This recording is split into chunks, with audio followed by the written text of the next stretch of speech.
इस एपिसोड के शुरू में चैन को दिखाया जाता है जहाँ पर घूमते हुए उस ड्रैगन के ऊपर जाने लगता है। ड्रैगन है चैन को खाने के लिए अपने मुंह को खोल लेता है और जो चैन है वो अपने शॉट को लेकर उस ड्रैगन के मुंह की तरह चलने लगता है। जो चैन है उस अटैक को डॉज कर लेता है और जो ड्रैगन है अपने फायर अटैक कर देता है चैन के ऊपर। और जो अटैक है उस चैन के बहुत ही ज़्यादा पास आ चुका है।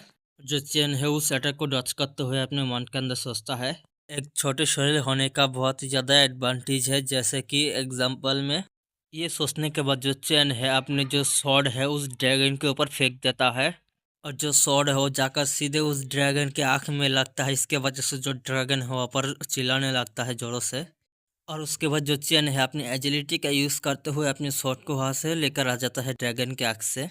और इस मौके का फ़ायदा उठाकर जो चैन है उस ड्रैगन के ऊपर जाकर अटैक कर देता है। जो अटैक उसके सिर से आर पार हो जाता है और ड्रैगन जाकर सीधे ज़मीन में गिरता है। जो चैन है वहाँ पर और भी ज़्यादा स्लैश अटैक करने लगता है। और उस ड्रैगन के मरने के बाद जो चैन है वहाँ पर खड़ा हो जाता है। उसके बाद वहाँ पर सिस्टम कहने लगता है कि कॉन्ग्रेचुलेशन होस्ट, आपने सक्सेसफुली 5 मॉन्स्टर वेब को अटैक से डिफेंस कर लिया। इसके वजह से आपका जो मेंटल पावर है वो लेवल 1 पर जा चुका है। और एक सिस्टम पॉपअप आता है, वहाँ पर कहता है कि कॉन्ग्रेचुलेशन होस्ट, आपने डिफीट कर लिया, 5 वेब कंप्लीट हो चुका है, आपने ऑब्टेन किया है वर्ड इमोर्टल विजुअलाइजेशन मेथड को। सिस्टम की बातें सुनने के बाद जो चैन है अपने मन के अंदर सोचता है मेंटल पावर इंक्रीज होने के बारे में कुछ ज़्यादा कहने की ज़रूरत नहीं है, एक विजुअलाइजेशन मेथड ये क्या है। हाँ, मुझे याद आया, स्कूल में कहा एक्सप्लेन किया गया था एक विजुअलाइजेशन मेथड के बारे में। ये एक रेयर टेक्निक है। ये किसी पर्सन को मेंटल पावर को कल्टीवेट करने के लिए अलाउ करता है। हालांकि मैं सिस्टम रिवार्ड्स के दौरान मैं अपनी मेंटल पावर को इंक्रीज कर सकता हूँ और इन अच्छी चीज़ों की जितनी मात्रा होगी इतना ही बेटर होगा। वहाँ पर और एक सिस्टम अपेयर होते हुए कहता है कि होस्ट, आपने आपको प्रिपेयर कर लीजिए, नेक्स्ट वेब जो है मॉन्स्टर का वो आ रहा है जल्द ही। ये सुनने के बाद जो चैन है वहाँ पर शांत होते हुए अपने पीछे देखने लगता है। और ये देखने के बाद जो चैन है वहाँ पर पूरी तरह से डर जाता है। और वहाँ पर दिखाया जाता है जो अगले वेब के मॉन्स्टर बहुत ही ज़्यादा बड़ा बड़ा है और उन लोगों के सामने जो चैन है वो एक बार छोटी से चींटी की तरह है। और उसके बाद चैन को उस स्पेस के बाहर से का सीन दिखाया जाता है। जो चैन है वो अपने मन के अंदर सोचता है लाइफ इंटेंसिटी वो मेरे से एक लेवल ज़्यादा ऊपर में है और वहाँ पर पूरे 30 है। लगता है कि मैं इस लेवल को जल्द ही पार नहीं कर पाऊँगा। खैर, इसे भूल जाता हूँ, पहले मुझे विजुअलाइजेशन मेथड जो है उसे देखना है। चैन की इतना कहने के बाद जो वहाँ पर एक बुक अपेयर होने लगता है उसके हाथों। उसके बाद चैन को दिखाया जाता है दूसरे स्पेस में। और जो चैन है अपने सामने कुछ देखने के बाद वहाँ पर पूरी तरह से शॉक हो जाता है। और वहाँ पर एक एंटिटी को दिखाया जाता है जो मॉन्स्टर है या गॉड या फिर कोई डीमन है, ये अभी के लिए नहीं बताया गया। और उस एंटिटी के सामने जो चैन है उसके उंगली के बराबर भी नहीं है। और जो चैन है अपने पसीने से बच जाता है और वो अपने मन के अंदर सोचता है तो फिर ये है। इसीलिए इसे विजुअलाइजेशन मेथड कहना कोई आश्चर्य बात नहीं है। जब तक मैं इस जायंट को देखता रहूंगा और वो मुझे मेरा एक ट्रायल लेगा। और उस स्पेस के बाहर दिखाया जाता है चैन को, जो उसके शरीर से एनर्जी बाहर निकलते हुए दिखाया जाता है। और उसके बाद चैन की सिस्टर को दिखाया जाता है जो डोर को ओपन करते हुए कहता है कि बादर खाने का टाइम हो चुका है। और उसके बाद चैन को दिखाया जाता है जो मेडिटेशन से उठ जाता है और वो अपने आप को क्लियर करने लगता है पसीने से। जो चैन की सिस्टर है उसे देखकर कहता है कि ब्रदर, आप दो बहुत ज़्यादा हैंडसम हो चुके हो अभी। यह सुनने के बाद जो चैन है वहाँ पर सिर्फ एक स्माइल ही पास करता है। और उसके बाद जो चैन है अपनी सिस्टर के सिर पर हाथ रखते हुए कहता है कि क्या तुम्हारा भाई पहले इतना हैंडसम नहीं था। सुनने के बाद जो चैन का सिस्टर है वो कहता है कि हाँ हाँ, आप हैंडसम थे, अभी के लिए आप मेरे सिर पर ऐसे करना बंद कर दीजिए। फिर भी जो चैन का सिस्टर है वहाँ पर शर्माते हुए कहने लगता है कि क्या मेरा भाई पहले इतना हैंडसम था। और उसके बाद जो चैन है अपने आप को मिरर में देखते हुए कहता है कि यहाँ पर तो पहले से थोड़ा अलग लग रहा हूँ। ये इफेक्ट है वॉइड इमोर्टल विजुअलाइजेशन मेथड का। और उसके बाद जो चैन है अपने डैड और सिस्टर से कहता है कि मैं एग्ज़ाम देने के लिए जा रहा हूँ। जो चैन का डैड है वो भी कहता है कि अपना ध्यान रखना। लियांग सिटी के नंबर 1 हाई स्कूल जिम्नेशियम का सीन दिखाया जाता है और वहाँ पर चैन को दिखाया जाता है और वो कहता है कि वॉइड इमोर्टल विजुअलाइजेशन मेथड है कुछ ज़्यादा ही इफेक्टिव है। मेरे पूरी बॉडी में इस्पेक्ट जो है इम्प्रूवमेंट फील हो रहा है। चैन के पीछे से कोई कहने लगता है कि ये क्या हमारा जो जीनियस स्टूडेंट है चेंडू, और ये सस्पेंड था उसकी स्टडी से 2 साल के लिए। और ये उसी भूली बंदे को दिखाया जाता है जो अपने दल के साथ आ जाता है। जो बंदा है वो कहता है कि डेट लिस्ट के सस्पेंस से पहले 2 साल स्कूल के बाहर रहने के बाद हमारे पास अब भी हिम्मत है होंगजिया क्लास के असाइनमेंट देने के लिए। ये ग्रेट मदद करने वाला व्यक्ति यहाँ पर सबसे नीचे के रैंक को हासिल कर इस सिक्योर करने के लिए आया है। यहाँ पर उस बंदे की बातें सुनने के बाद जो चैन है वहाँ पर कहता है कि और उस व्यक्ति से अच्छा है कि कोई जो एकेडमिकल लेसन जो है वो पास नहीं किया। चैन की बातें सुनने के बाद जो बंदा है और उसके जो साथी है वहाँ पर गुस्सा हो जाता है। उनमें से एक कहता है कि आखिरकार तुमने क्या कहा यहाँ पर।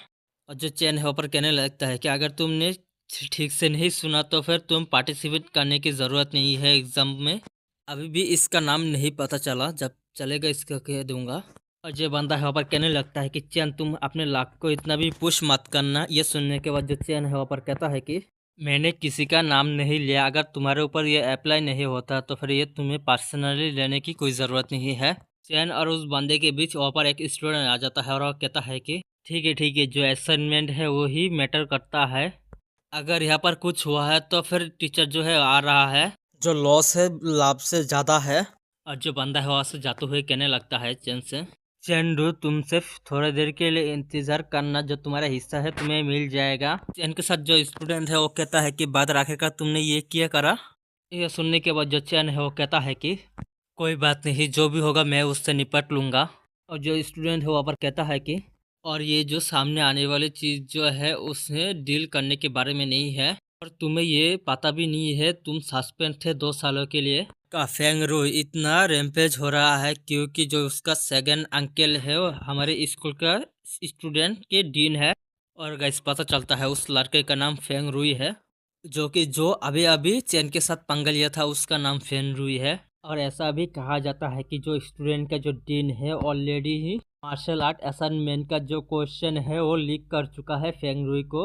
ये सुनने के बाद जो चैन है अपने मन के अंदर सोचता है, ऐसा लगता है कि मुझे फेंग से बचकर रहना होगा, मुझे फंसाने के लिए टीचर के साथ साजिश रच रहा है। और उसके बाद मार्शल आर्ट असाइनमेंट के बारे में बताया जाता है। जो मार्शल आर्ट असाइनमेंट है वो डिवाइडेड है एक स्ट्रेंथ टेस्ट और एक कॉम्बैट डुअल। जो कैंडिडेट प्लेस है वो ग्रुप में बटा हुआ है, जैसे कि 10 according to exam number order में, और एंटर करना होगा कॉरस्पॉन्डिंग एग्जाम एरिया के अंदर, और स्ट्रेंथ टेस्ट को प्रायोरिटी देना होगा। और उसके बाद जो सभी लोग हैं लाइन खड़ा हो जाता है। और जो चैन है वो कहता है कि जो एग्ज़ाम है वो स्टार्ट हो चुका है, इतना भी ज़्यादा सोचना मत, चलो लाइन में लग जाता है। और ये सुनने के बाद जो इसके साथ जो स्टूडेंट है वो कहता है कि इसमें तुम केयर फ्री हो यहाँ पर। और वहाँ पर एक डॉल को दिखाया जाता है, उस डॉल के ऊपर लिखा हुआ है कि पहला है कि इस एग्ज़ाम में जो लास्ट में आएगा उसे एलिमिनेट कर दिया जाएगा।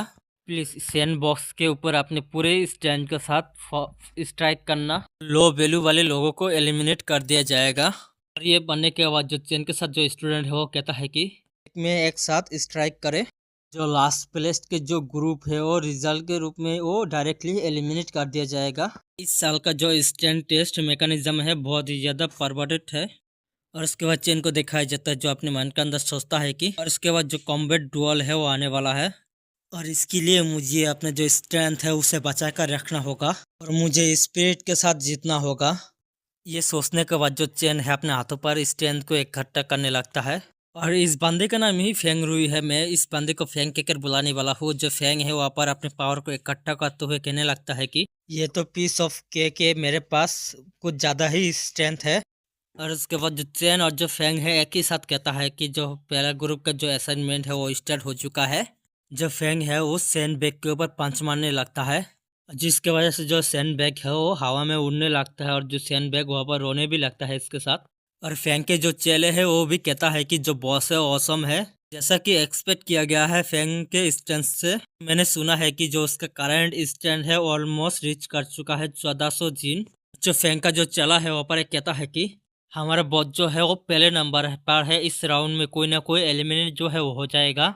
का है कुछ चीज़ देखने के बाद जो पर घबरा जाता है, और देखने को मिलता है जहाँ पर एक सैंड बैग है वो हवा में उड़ने लगता है। वहाँ पर एक स्टूडेंट चिल्ला तो कहता है कि आखिरकार ये कौन सा सिचुएशन हो चुका है।